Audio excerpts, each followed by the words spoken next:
Joining us now, U.S. Army combat veteran. He rescued Americans from Afghanistan. Also a congressional candidate from Florida. Corey Mills is with us. He's at an undisclosed location right outside Afghanistan. Well, Corey, first of all, I want to say this to you, and apparently somebody told me just before the showtime, people are criticizing me for saying this on my radio show. The fact that you and retired special ops guys are willing to put yourself behind enemy lines to save Americans, I am in awe of the courage and commitment and love of country that you're showing. I wish our president shared that love. Thank you for your efforts. I hope we can help you in these efforts. My question to you is, they're now taking credit for what you've done. You have a pretty strong response to them. Well, first off, thanks so much for having me, Sean, and I appreciate what you had to say. I was not the organizer or the leader. There was no real leader when it came to our team. We are a group of individuals who have very special skill sets and backgrounds.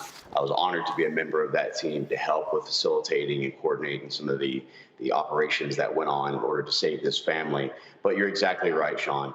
If the U.S. administration had done what they were supposed to do, it wouldn't be necessary for guys like myself or the brave members of our team.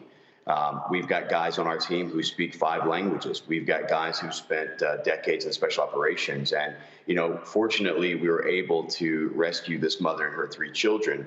But again, no single American should have been left behind. There are more Americans that are still behind the line.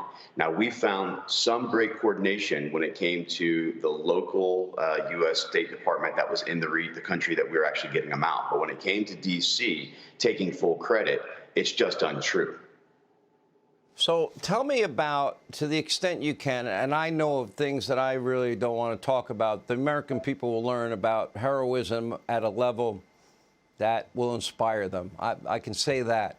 But there are people that have put themselves in harm's way, trained soldiers, the best of the best, to save Americans.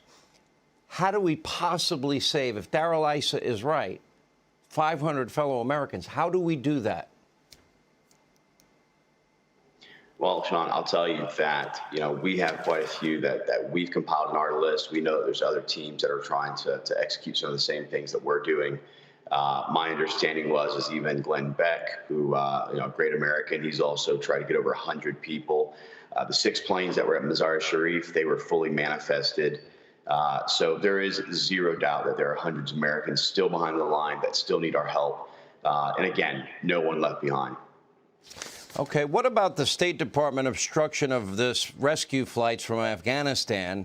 They refused to grant official approval for the private evacuation flights. I read about Glenn Beck. I'm very appreciative of his efforts. Anything we can do to help him, Glenn, if you're watching, please let us know. I'll do anything you need. And the department conceded that official authorization would likely be needed. Why would there be any delay for such a rescue mission, knowing what we're dealing with here? Well, again, I'm not really sure why they would prevent such things, but I can tell you that I observed 2 of these incidents myself. We had an actual aircraft that was flying in, had an approved PPR. We had an FAA flyover approvals, everything that was necessary to land. We were about 9,000 feet off the deck, landing gear down into the descent, and we were told to do a go-around and that our PPR was disapproved. We were able to, through some of the amazing guys on our team, apply for another PPR while in the air, get 3 more PPRs that were approved that were immediately disapproved, at which point we were told that the only way we're landing is if we get approval from the chairman of the Joint Chiefs of Staff, General Milley himself.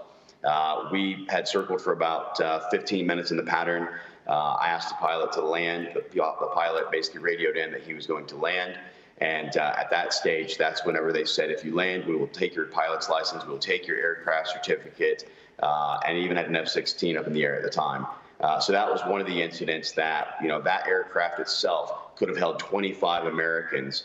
They said that the excuse is that our aircraft wasn't big enough. Sean, here's the thing. When you've got a PPR approval, that means you already have a guaranteed landing slot. There wasn't someone coming in and replacing our landing slot. So that meant that that's 25 Americans that we had at the gate, that we had ready to go, that basically had to find an alternate method or an alternate route. Now, the second time after we made all of our coordinations that our team gathered everyone up in a safe house and securely moved them over into Mazar-e-Sharif, that's where we had an aircraft that was already allocated, manifest was finished, they were all ready to go, and the State Department, CENTCOM Command, and the Taliban had approved for this flight to leave. At the last minute, as Americans were getting ready to get on that Freedom Bird, that's when the State Department said, nope, we have to vet the manifest once more.